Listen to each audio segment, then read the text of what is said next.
T wave inversion स्ट्रेनमध्ये पण असेल आणि स्टेमामध्ये असेल. एस टी डिप्रेशन आणि T wave inversion, tall T wave आणि एस टी एलिव्हेशन हायपरकॅलेमिया आणि एम आयमध्ये असणार.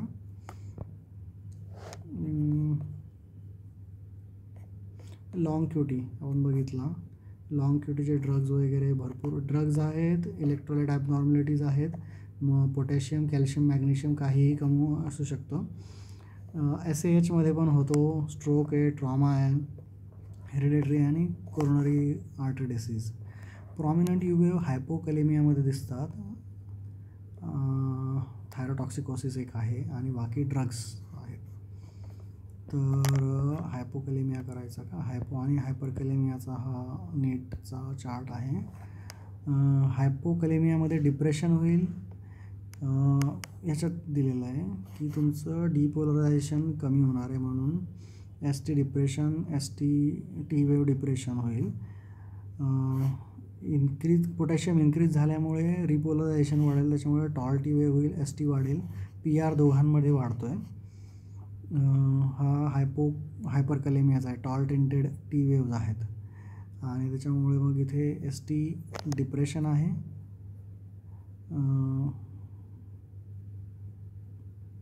अच्छा, ST एलिव्हेशन लिहिलं आहे इथे.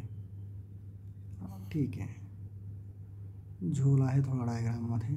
इथे सगळं काही डिप्रेस्ड आहे, इथे सगळं काही इन्क्रीज्ड आहे. PR दोघांमध्ये वाढतो आहे. इथे रिपोलरायझेशन पटकन होतं आहे, इथे डिपोलरायझेशन पटकन होतं आहे. कंडक्शन दोघे ठिकाणी कमी होतं आहे.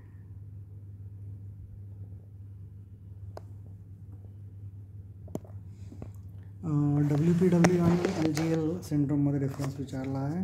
याच्यात एक केंटचा बंडल असतो, तो ॲट्रियाला स्टिम्युलेट करतो WPWमुळे. त्याच्यामुळे अर्ली ॲक्टिवेशन होतं. अर्ली ॲक्टिवेशन दोघांमध्ये आहे, त्याच्यामुळे PR कमी होणार आहे. परंतु याच्यात काय आहे, तो ॲट्रियानंतर वेंट्रिकलला जातो. इथे प्रॉब्लेम काय आहे, इथे LGLमध्ये AV नोड जो आहे ना, तो डायरेक्ट बायपास होतो आहे. म्हणून मग तो सिक्वेन्स जो आहे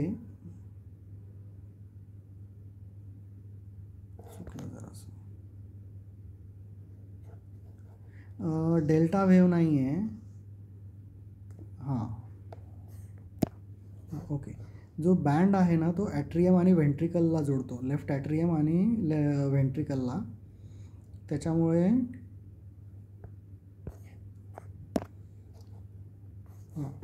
तर राईट ॲट्रियम आणि राईट व्हेंट्रिकल, लेफ्ट ॲट्रियम आणि लेफ्ट व्हेंट्रिकल डायरेक्टली अटॅच्ड आहेत. त्याच्यामुळे तो डेल्टा वेव्ह तुम्हाला दिसणार. अर्ली ॲक्टिवेशन होणार, डेल्टा वेव्ह दिसणार, PR शॉर्ट होणार. इथे AV नोड बायपास झाला आहे, त्याच्यामुळे अर्ली ॲक्टिवेशन होतं, परंतु सिक्वेन्स नॉर्मल आहे, त्याच्यामुळे तुमचं डेल्टा वेव्ह दिसत नाही. एवढाच फरक आहे. दोघांच्या ॲनेस्थेटिक इम्प्लिकेशन्स नाही माहीत मला, पण याच्यात त्यांनी म्हटलं होतं WPW की अँटीमस्कॅरेनिक आणि सिम्पॅथोमायमॅटिक देण्यापूर्वी विचार करा. ती केस आल्यावर बघावं लागेल. ST एलिव्हेशन, ST बद्दलचे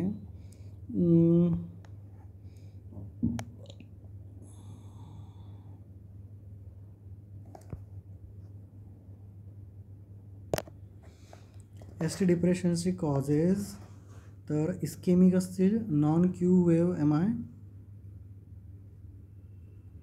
आणि reciprocal changes in acute Q wave MI. Non इस्केमिकमध्ये आले RVH, LVH म्हणजे स्ट्रेन पॅटर्न आला आणि डिगॉक्सिनचा इफेक्ट आला. तर क्यू वेव्ह इंजुरीच्या साईटला होते. ST elevation, T wave elevation जे आहे ते जर नेक्रोज असेल, MI असेल, इन्फार्क्ट असेल तर वर जातं. जर इन्व्हर्जन आहे तर तो मोस्टली फक्त इस्केमिक एरिया आहे, इन्फार्क्ट एरिया नाही आहे. इन्फार्क्टमध्ये वर जातं, इस्केमियामध्ये खाली जाणार.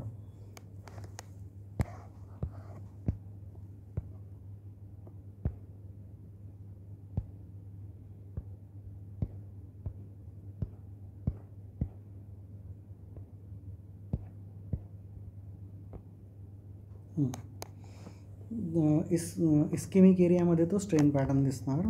पुन्हा येऊ इकडे. हायपोकॅलेमियामध्ये डिप्रेशन असतं. RBBBचं डायग्नोसिस काय आहे? RBBBमध्ये तुमचं होणार, तुमचं RS होणार, छोटा R येणार, मोठा S येणार, किंवा RSR सॉरी काय म्हणतात त्याला, पीक नॉस्ट R येणार. आणि RBBB तिच्यामध्ये सॉरी हा LBBB आहे. RBBमध्ये RSR येणार आणि 6मध्ये QRS येणार. एक तिकडे पण S बनतो. LBBBमध्ये RS किंवा मग नॉस्ट R बनणार.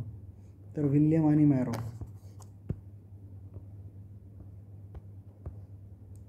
RBBB नॉर्मल पण असू शकतो. LBBB तर नेहमी पॅथॉलॉजिकलच असतो. जर तुमचा V1 V2मध्येच वाईड QRS दिसतोय तुम्हाला डाऊनवर्ड, तर तो LBBB आहे. हा असा तुम्हाला नॉचवाला दिसला की समजून घ्यायचं तो RBBBच आहे. रिझन्स PE दिलं आहे, coronary artery disease, septal defects. तर राईट डेव्हिएशन होणार. QRS वाढणार आहे दोघांमध्येही, कारण की कंडक्शन ॲबनॉर्मॅलिटी आहे.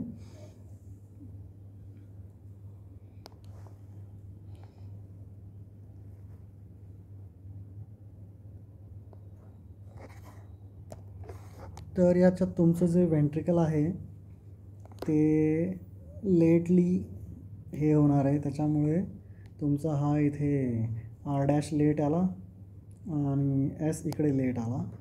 LBBमध्ये तो काय पूर्ण तुमचा राईटवाल्याचा काही कंपोनंट नसतो, लेफ्टच असतो पूर्ण, त्याच्यामुळे मग तो पूर्ण इकडे 1मध्ये वाढतो आणि इकडे लेफ्टमध्ये तो नॉच मारेल. LBBB left axis deviation, duration वाढणार, M पॅटर्न होणार. Artery disease, carditis, hypertension, myopathy. नंतर हे bifascicular trifascicular out of syllabus आहे, ते नाही करत. हार्ट ब्लॉक तुमचा 5पेक्षा जास्त मोठा होईल, छोटा स्क्वेअरपेक्षा. फर्स्ट डिग्रीला फक्त मोस्टली बेनाईन असतो, काही ट्रीटमेंटची गरज नसते. सेकंड डिग्री हार्ट ब्लॉकला ट्रीट करावं लागतं, रेफर करावं लागतं. तर इडिओपॅथिक असेल, coronary artery disease, digitalis, beta blockers, काय PR प्रोलॉंग होणार. याच्यात 2 आहेत. वेंकेनबॅकमध्ये ग्रॅज्युअली इन्क्रीज होतो आणि फॉल होतो, आणि टाईप 2मध्ये कॉन्स्टंट असतो आणि सडनली मधात पडतो. तर हा इंटरमिटंट ब्लॉक आहे आणि याच्यात हा ग्रॅज्युअल ब्लॉक आहे. तर हा निमॉनिक आहे. longer drop, then you have Wenkenbach. Some P's don't get through, then you have Mobids too. तर हे पण लक्षात नाही राहत. मला हा 1 इझिली लक्षात राहतो, हळूहळू वाढतो आणि ड्रॉप होतो. टाईप 2मध्ये हा शब्द मला आवडला, इंटरमिटंट ब्लॉक आहे, सडनली एखादा पडतो. तर दोघांची कारणं त्याने सोबतच दिली आहे, कोरोनरी आर्टरी डिसीज असेल, डिजिटॅलिस किंवा कार्डायटिस. कंप्लीट हार्ट ब्लॉक तर लक्षात येण्यासारखा इझी आहे. नंतर सायनस अरिथमिया म्हणजे इन्स्पिरेशनमध्ये हार्ट रेट वाढतो, इन्स्पिरेशन फॉर इन्क्रीज. तर त्याचं म्हणणं आहे रेस्पिरेशनमध्ये जे न्यूक्लियस ॲम्बिग्युअस आहे मेड्युलामध्ये, ते पॅरासिम्पॅथेटिकच्या जवळ आहे. तर एक्सपिरेशनमध्ये त्याच्यात काय म्हणतात बाबा, स्पिल ओव्हर होतात म्हणून. किंवा मला ते इझी वाटलं लक्षात ठेवायला, काय इन्स्पिरेशनला सिम्पॅथॅटिक ॲक्टिवेट होतो म्हणून हार्ट रेट वाढतो. व्हॉट एव्हर वे, इन्स्पिरेशनला इन्क्रीज होतं, एवढंच फंड आहे. काय कशाने वाढतं? कॅरोटिड, सायनस, सिम्पॅथॅटिकने तुझं वाढणार आहे, ॲबॉलिश होणार. अच्छा, कारण की कॅरोटिडच्या कम्प्रेशनमुळे मग तो BP वाढला म्हणून हार्ट रेट कमी करेल, म्हणून तिथे प्रोनाऊन्स होईल. आणि ॲबॉलिश होईल एक्सरसाइज आणि ॲट्रॉपिनमध्ये, कारण की मग तुझा सिम्पॅथॅटिक जो आहे तो ॲक्टिवेट होऊन जाईल. त्यांनी म्हटलं आहे की इशू हा ज्यांचा हाय व्हॅगल टोन आहे ते कंप्लीट हार्ट ब्लॉकमध्ये जाण्याचा चान्स असतो, म्हणून तिथे स्पायनल दिल्यानंतर जरा ब्रॅडिकार्डियाबद्दल लक्ष ठेवायचं आहे. सायनस अरिथमियावाल्यांना. नंतर सायनस ब्रॅडी आहे 60पेक्षा खाली, तर स्लीपमध्ये कमी होतं आपल्याला माहिती आहे, ॲथलीट्समध्ये कमी आहे. नंतर ICP वाढल्यावर कमी होतो. जॉन्डिसमध्ये बाईल सॉल्ट्स ॲक्ट होतात. आय थिंक ग्लॉकोमा म्हणजे ऑक्युलोकार्डियाक रिफ्लेक्स ब्रॅडी होतो. हायपोथायरॉइडमध्ये ब्रॅडी होतो आपल्याला माहिती आहे. डिजिटालिस हा स्लो करणार आहे सगळीकडे जो बीटा ब्लॉकर आहे. CCBs आहेत, सर्व स्लो करणारे हार्टला. नंतर टॅकी 100च्या वर जाणार. Normal exercise, pregnancy, pain, anxiety, स्टिम्युलेशनमध्ये कॅफिन, थायरोटॉक्सिन, शॉक असेल, PE असेल, स्टेन वाढल्यामुळे.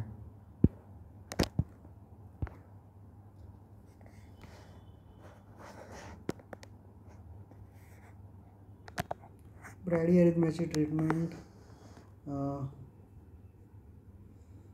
जर काही इश्यू नाही आहे तर मॉनिटर ऑब्झर्व, जर आहे तर मग ॲट्रो त्याला 0.6चा ॲम्पूल येतं. 0.6 आणि एवढे 3 to 5 मिनिट्स, मॅक्सिमम 3 mg. म्हणजे किती झाले, 5 डोस, 6×5 किंवा मग डोपा किंवा ॲड्रिल किंवा मग पेसिंग करू शकतो, ट्रान्सक्युटॅनियस किंवा ट्रान्सव्हिनस. आणि एक्सपर्टला तर बोलायचंच आहे, ते हे कॉमन शब्द आहे बोलण्याचे. नंतर PSVT, तर एटरंट नॉन एटरंट एवढं आयडेंटिफाय करायची गरज नाही आहे, आपल्याला आउट ऑफ सिलेबस जातं ते. नॅरो कॉम्प्लेक्स असणार, रेग्युलर असणार, 150चा रेट असणार.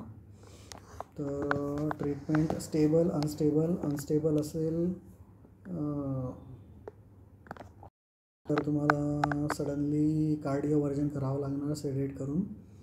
आणि जर स्टेबल आहे तर तुम्ही वॅगल मॅन्युअर द्या किंवा ॲडेनोसिन द्या. त्याच्यानंतर तुम्ही बीटा ब्लॉकर आणि कॅल्शियम चॅनल ब्लॉकर पण देऊ शकता जर वाईड असेल तर. पण रेग्युलर वाईड आहे पण रेग्युलर आहे तर ॲडेनोसिन पण देऊ शकता. आणि जर वाईड आहे तर मग अँटी अरिथमिक चालू करायचे तुम्हाला, प्रोकेनामाइड, अम्युडायरॉन किंवा सोटोलॉल, 3 पैकी. कार्डिओवर्जनचे डोसेस नॅरो रेग्युलरसाठी 50 ते 100, नॅरो इरेग्युलरसाठी 120 ते 200 आणि वाईड रेग्युलर जर आहे तर मग 100. हा मधात पडतो दोघांच्या. आणि इरेग्युलरला तर डिफिप करायचा आपल्याला. जर हे नॅरो असतील किंवा इकडे वाईड रेग्युलर आहे तरच सिंक्रोनाइज करण्याचा चान्स आहे.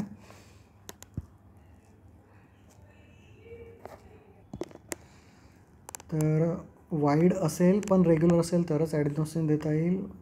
आणि वाईड नाही आहे तर मग वॅगल मॅन्युअर, बीटा ब्लॉकर, CCBs आणि ॲडेनोसिन देता येईल. ॲडेनोसिन तुझं देतात पहिल्यांदा 6 mg, त्याच्यानंतर पुन्हा एकदा रिपीट करून 2दा दे, मग तो 12 mg असं होईल. 6 mg + 12 mg. वाईड इरेग्युलरला तर डिफ्यूज करायचं आहे. वाईड रेग्युलरला 100 देऊ शकतो, नॅरोला 50 ते 100, नॅरो इरेग्युलरला 120 ते 200. डोस विचारला तर लक्षात ठेवणं थोडं मुश्किल आहे. नंतर टॅकी अरिथमियाजमध्ये 2 आहेत, फ्लटर आणि फिब्रिलेशन.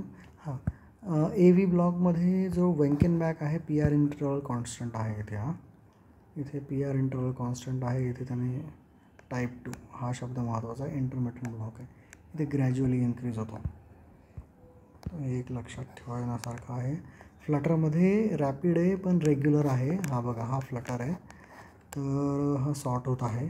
फिब्रिलेशनमध्ये P वेव्ह नसते आणि सगळं काही डिसऑर्गनाइज्ड आहे. रिझन्स मला माहिती आहे, MS मध्ये होतं, कोरोनरी आर्ट डिसीज, थायरोटॉक्सिकोसिन, कॅफिन, ॲड्री, अम्फेटामाइन, काहीतरी स्टिम्युलेशन व्हायला हवं.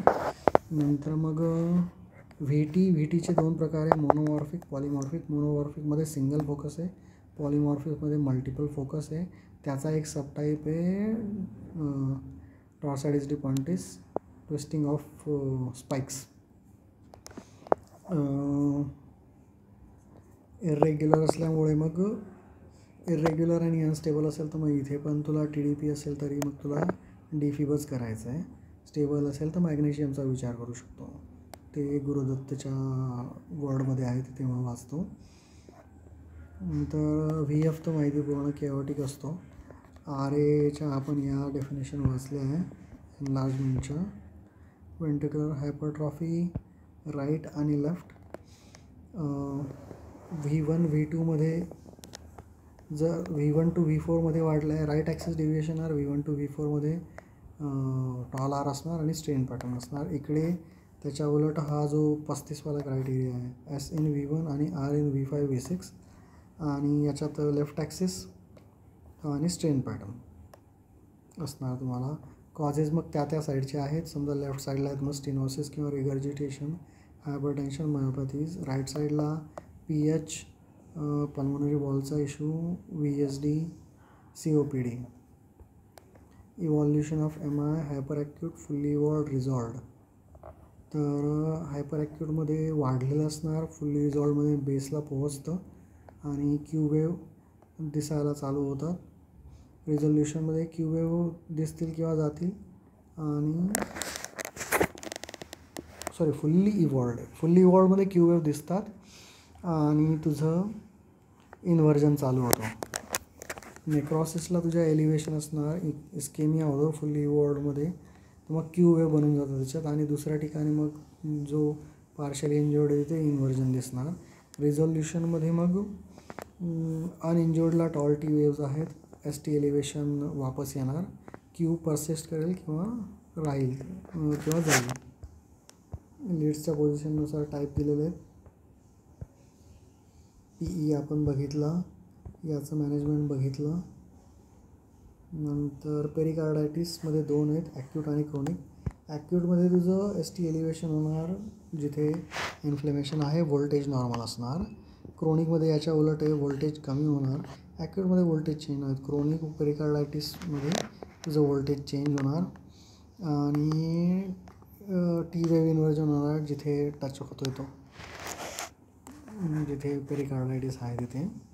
डिजिटालिसमध्ये सगळ्या प्रकारचे स्पीड कमी होणार, तुझे सगळे ब्लॉक्स येणार आणि एक टॉपिक्स पण येणार.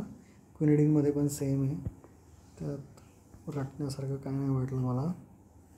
हायपरकॅलेमिया हायपोकॅलेमिया आपण बघितलं. कॅल्शियम QT इंटरवल इन्व्हर्सली हे आहे, रिलेटेड आहे. पोटॅशियम आणि मॅग्नेशियम दोघे उलट काम करतात, सेम काम करतात. दोघांचे ECG इफेक्ट सेम आहेत. टेम्परेचर कमी झालं की सगळं काही कमी होतं, ब्रॅडिकार्डिया होतो, स्लोईंग हार्ट होऊन जातं, त्याच्यामुळे मग PR वाढणार आहे. पुन्हा डिपोलराइज ॲबनॉर्मॅलिटी होण्यामुळे जे वेव्ह ऑसबॉर्न वेव्ह बनते J पॉईंटला. हायपोथायरॉइडमध्ये पण सेम आहे, ब्रॅडी होतो, लो व्होल्टेज होणार, ST डिप्रेशन होणार, एडेमा आणि इफ्युजन होतं, त्याच्यामुळे PR वाढणार, QT वाढणार, ब्लॉक्स होणार. याच्या उलट हायपोथायरॉइडमध्ये टॅकिंग होणार आणि ॲरिथमियाज होणार. हा जे वेव्ह आहे, पॉझिटिव्ह डिफ्लेक्शन आहे J पॉईंट. आता गुरुदत्तची हे राहिली आहे ती करू.